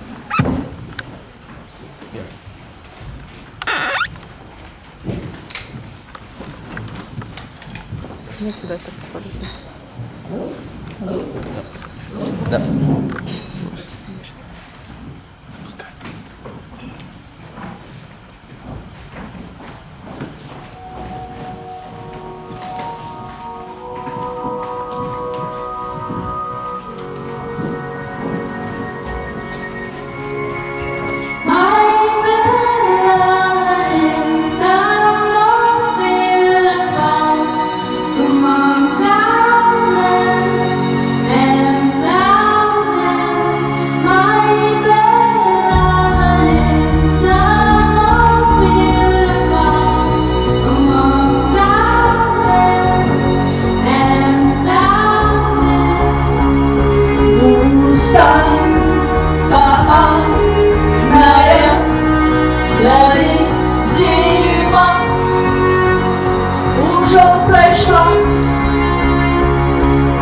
Я пришел притянуть тебе до сердца и вы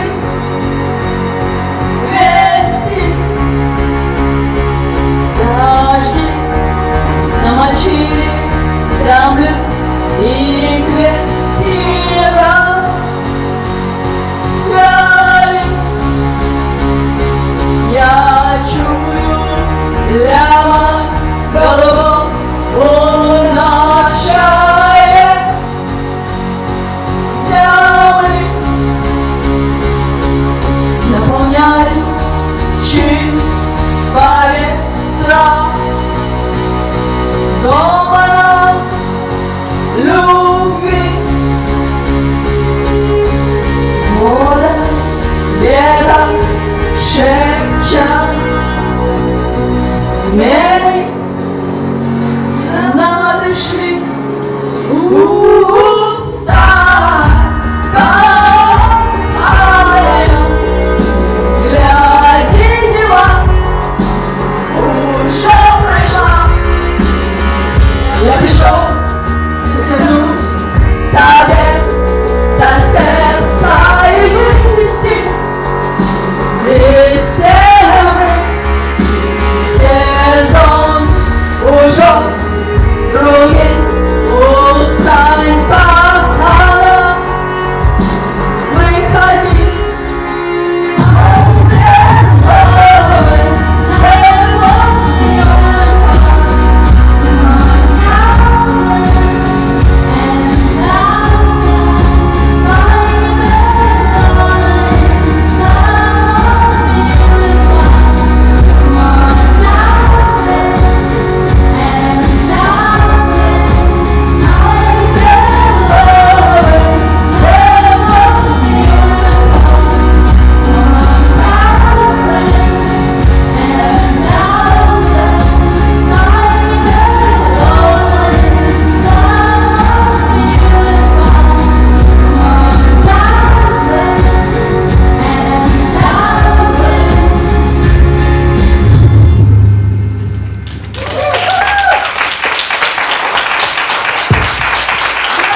And thank you so much.